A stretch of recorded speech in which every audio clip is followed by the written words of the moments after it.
Alright, what is up everyone? It's David. Welcome back to Gem Mint MTG, where we talk about graded Magic the Gathering cards. Today is going to be another episode of the graded MTG market review, where we're going to talk about graded sales that have happened in the graded marketplace. All these sales occurred in March of 2022. This is episode number 3. All right, first thing to go over is the multiples really quickly. How I calculate these, basically take the near mint average price of the card, adjust for the grading fee with $35, and then divide the selling price by the adjusted near mint price that includes the grading fee, and it gives you a multiple to give you an idea of what kind of premium you pay for the graded card. Typically, the 9s are, not all of them carry a premium. Some you'll actually see are less than that price adjusted for the grading fee, but generally they're in the 1 to 1.5, sometimes higher, but generally not over 2x. And then once you get into the Gem Mint cards, the BGS 9.5s and the PSA 10s, that's when you start to get premiums that are in the 2 to 3, 4x range, and some even higher, as we'll see today. All right, let's get into this first card. First card here is Suchi from Antiquities. So we're going to get started off here with the PSA 9s, then we'll go into the Beckett 9s, and then we'll get into the Gem Mint cards. So this Suchi sold for $175.60. Near mint, these are running about $133. When you adjust for the grading fee, it gives you a multiple of 1.05x. So basically a 5% premium for that card in this grade. So Suchi is a reserve list card from Antiquities. Not too surprised to see it carry a premium here. Suchi is a very popular card in the old school format, and I love this card. It's got awesome Christopher Rush artwork, and yeah, about what you would expect for a PSA 9. We got a lot of cards to go through, so I'm not going to spend too much on each of these. I'm going to try to get through these. We got a lot of cards to go through. Let's hop to the next one. Mightstone. Mightstone from Antiquities. This PSA 9 sold for $72. Near mint, these are $20. Adjust for the grading fee, gives you a multiple of 1.31. So this is actually a really good premium for a PSA 9. And, typically that happens on cards that are just lower overall value. It's much easier to pay a little bit more for a card that only costs, $72. So not too surprised to see a multiple like this. You'll see with examples later, once you get into those high dollar amounts for the absolute value of the card, the premiums generally start, the multiples generally start to retrace a little bit. Let's take a look at Triskelion. So this is a lot of Antiquities today. Another PSA 9. This is Triskelion from Antiquities, sold for $225. Near mint, these are running $200. Hard to find though. Hard to find these in really nice condition.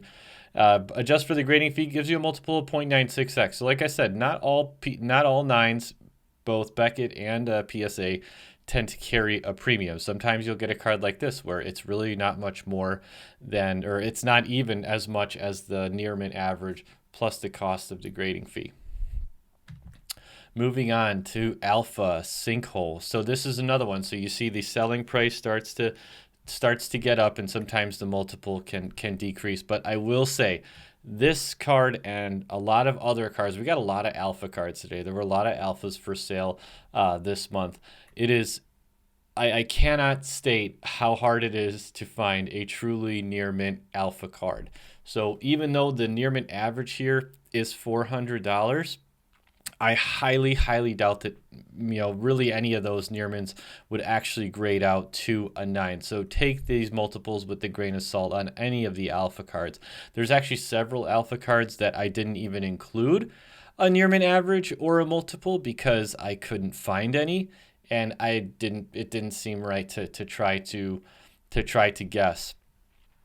But moving on to Urza Saga PSA 9.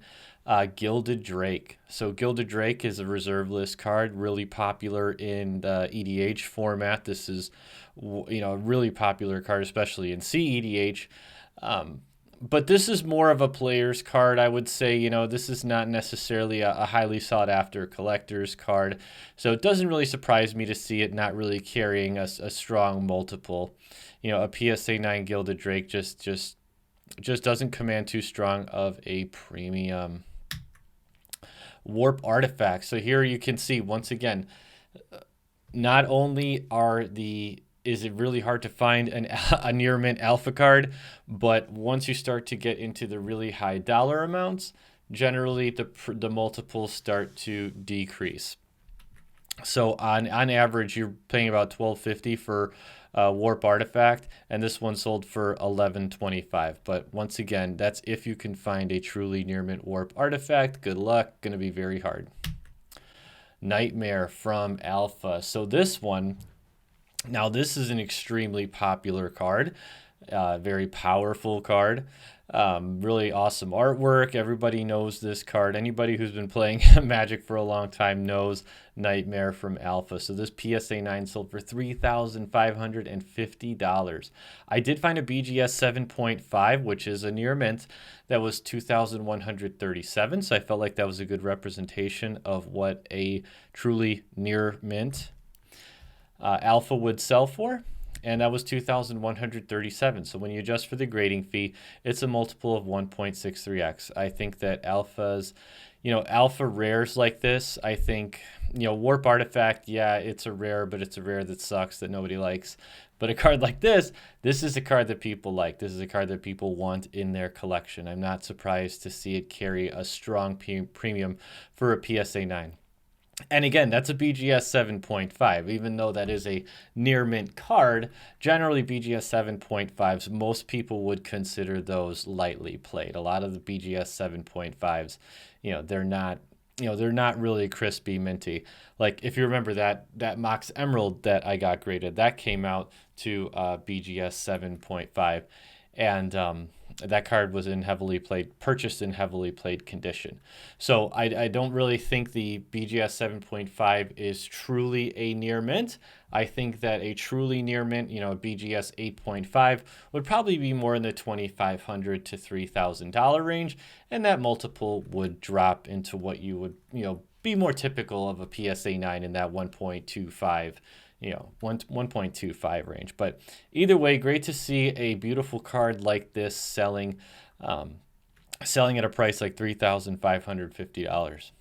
This is a good time to stop and say thank you so much for watching. And if you're not already a subscriber here on Gem Mint MTG, I'd really appreciate your subscription. I'm trying to grow this channel on YouTube because there's not a lot of people talking about graded cards on a regular basis.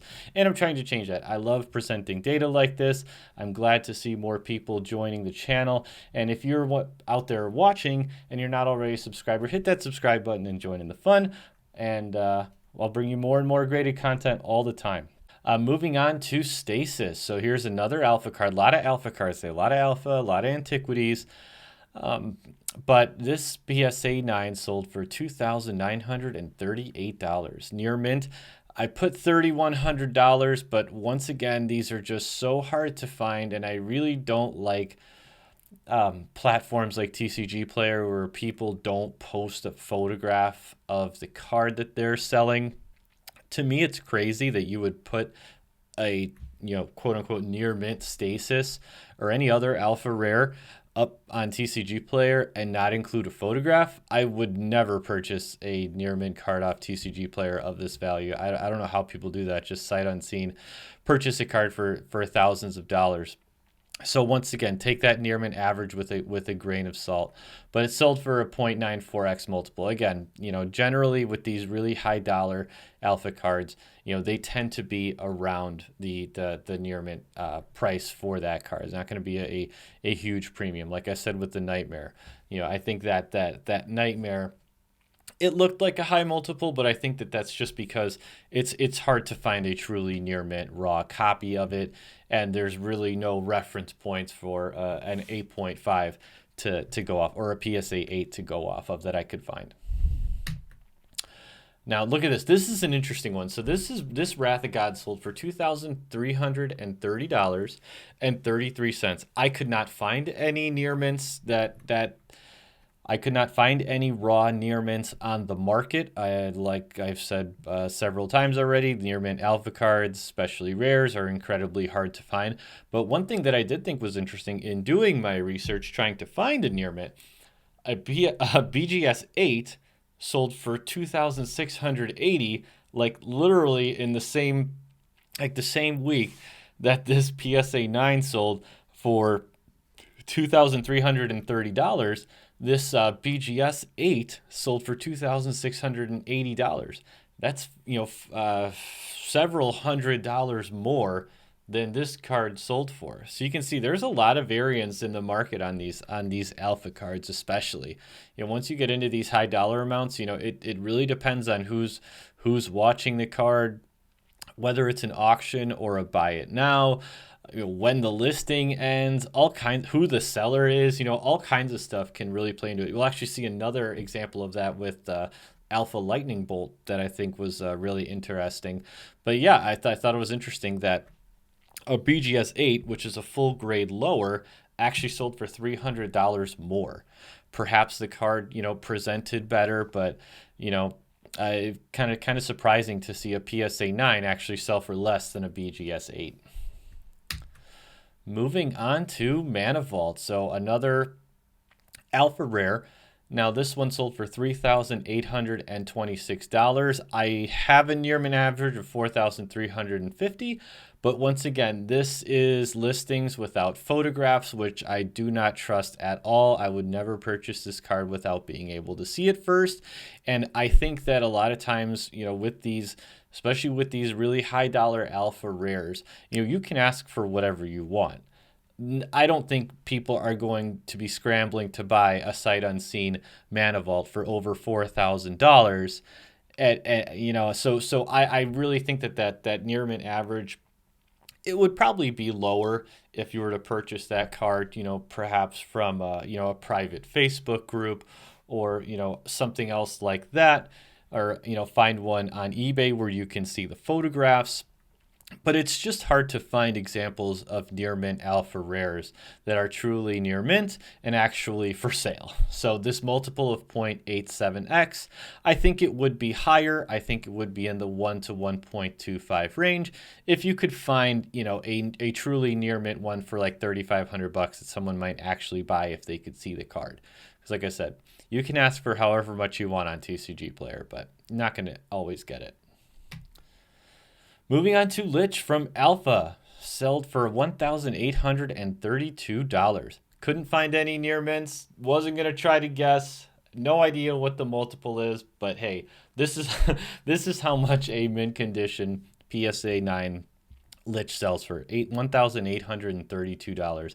Awesome card. Really, this is like one of those really weird black cards from Alpha, like Contract from Below, or like the other Four Horsemen cards like the Abyss and Nether Void, those cool black enchantments. I really like those. All Hallows Eve. There's a lot of just kind of wacky black enchantments from Vintage Magic that I think are just awesome, and this is one of them. It's just like a wall of text. But awesome artwork from Daniel Gallen. And yeah, I'm not really trying to calculate a multiple on this one, but this is what a PSA 9 sold for, $1,832. And another alpha rare, PSA 9 mint Illusionary Mask. Amy Weber art, reserve list card. Really nice. I felt like this one presented really well. It's very nicely centered. The edges are very nice. Just a beautiful card to look at. I really like this card. I actually have a graded unlimited one. BGS 9 Illusionary Mask. Love that card.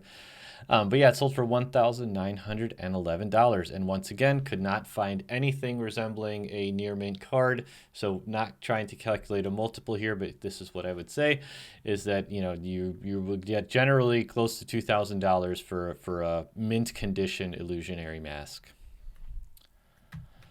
Word of Command, another weird black card, another alpha rare in PSA 9 condition. There were a lot of these that went up for sale. This one sold for $1,645. So you can kind of see a common theme. The PSA 9 alpha rares, if they're not, one of the, dual lands or, one of the power cards, generally they sell for, in the $1,000 to $2,000 range.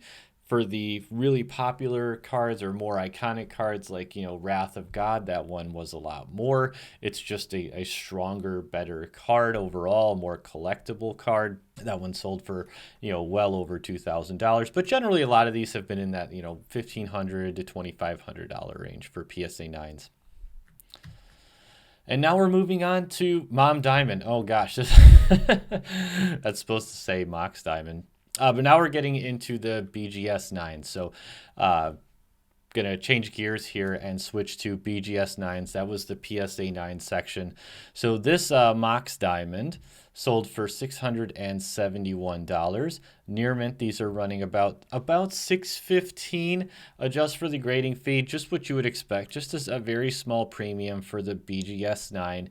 You can see it does have pretty nice subgrades, though, perfectly centered, perfect edges, 9 on the surface, but just a little bit of corner where you can see in that top right corner there is a bit of a nick in the corner, and a little bit of additional corner wear on the back of the card, but this is about what you would expect for a BGS 9, a slight premium over the cost of the card, plus the grading fee. Moving on to Planar Gate from Legends. So this BGS 9 sold for $130.35. Near mint, these are running $140. Adjust for the grading fee. This one actually is 0.74, and I think that this is a, I think that this is an accurate multiple. There were several near mints for $140. The fact that the card is an 8.5 centering, I've talked about it before. Centering is the most important subgrade for me. So, it could just be that, people were not as attracted to this card in particular, and that's why it didn't, command a strong premium. Additionally, it's not a good card. The artwork is cool, Melissa Benson art, but to be honest, the card is not good. 6 mana to reduce your creature spells by 2 is not a good rate. You are not going to be getting your mana back on this until you've cast 3 creatures or more. So I don't know, not too surprised to see, a card like this not selling for a really strong premium. And this is another one where the the prices on these weird Legends artifacts just really, really came up quick, really fast. I'm just not surprised to see, not too strong of a premium on a card like Planar Gate. Moving on, so this is another alpha rare, Zombie Master. Card sold for $1,613. There were a few near mints for about $1,700, so it is about what you would expect, 0.93x. But again, those near mints, it's very hard to find near mint alpha cards. And also on this one in particular, when you look at this card, does this look like a mint condition card to you? There's like a saying, buy the card, not the grade. When I look at this card, I don't see a mint card. I see considerable edge wear on the top. I see a lot of corner wear on that right corner. Additional defects on the back of the card. So I think that kind of thing can really play into a card like this as well. If this was a card with, if this was a, quad 9++, that was, just really, really beautiful example of the card, I'm sure it would have sold for a lot more. But this was kind of I think this card was generously graded, and I'm not too surprised to see it not really carry too much of a premium. That is definitely a factor in my opinion. Now look at this Island of Wak Wak. So here's an Arabian Nights card, reserve list card, sold for $800 for this BGS 9 Island of Wak Wak. A little off-center, you can see left to right, it is off-centered, and there is a good amount of, what I would say is a good amount of edge wear on the top. To me, that 9 on the edges was a little bit generous. 9.5 corners, 9.5 surface. So once again, I think sometimes the presentation on the card can definitely affect the price of the card. And another thing, the near mint average on these, look at I included a snapshot of what's available on Card Kingdom at $400, which is nothing. But TCG, people are asking for $775. That's a big disparity from $400 to $775. When Card Kingdom starts to do a generous buy list price on a card like this, people who are sitting on this card in near mint condition, if they trade those in, do you think that Card Kingdom is going to relist this card at $775 from $400? Probably not. They generally don't. There's generally not a gap up like that. Like, will it gap up? Yeah, probably, maybe $500, $600. But I don't expect these to be on Card Kingdom for $700-800 when they get restocked. So I would watch out for stuff like this. I personally would not pay $800 for an Island of Walk Walk. I think that's a high price. Cards like this, or prices like this, I should say. It's a cool card. Don't get me wrong. Douglas Schuler artwork, Arabian Nights, reserve list rare. It's an awesome card, but $800 for just a BGS 9, I felt like that was a little high and not a card that I would be interested in personally. Moving on to the Gauntlets of Chaos. So like I said, I think this is one where I think that a couple things are at play. First off, let's just go through the numbers. $123.50. Near minties are like $23. So just for the grading fee, this gives you a strong multiple of 2.12. But there's a few things to think about here. First off, like I said, when the overall dollar amount of the card is lower, I think you're more likely to pay extra for that card just because, the impact on your wallet is a real thing. And also, this is a 9 quad plus. Plus, it's absolutely beautiful. Aside from being a little bit off-centered, if this card was perfectly centered, it would be gem mint. The corners are actually really, really nice. I'm kind of surprised there was a little bit more corner wear on the back of the card. But this is a really nice looking card. So not too surprised to see a multiple of 2.12. Like I said, it can happen with 9s. It certainly does to get a 2x multiple on a 9. But generally, it's with a lower value card or a card that is, a quad plus plus, or, a card that, really does present well. So I think there's a few factors here that drove the multiple to be up to 2.12. But it's a cool card. Dan Frazier artwork, guy who did all the moxes. It's really neat. All right, so that wraps up the mint portion of this month's Market Watch episode. I'm actually going to split this up into two different sections. After editing, I realized this was almost an hour long, so I decided to split this up into two videos. So today we went through the BGS 9s and the PSA 9s. In the next episode, we're going to go over the BGS 9.5s and the PSA 10s. There was just so much activity on the market this month that it's a little too much to cram into one episode. So stay tuned for that next episode. And if you're not already a subscriber here and you want to check out that next vid, hit that subscribe button and join in the fun. I am trying to grow this channel on YouTube because there's not a lot of people talking about graded cards on a regular basis, and I'm trying to change that, and I would love for you to be a part of it. So hit that subscribe button and join in the fun. I'm going to be talking about graded cards all the time here on Gem Mint MTG. All right, stay tuned for that next episode. See you then. Have a great one.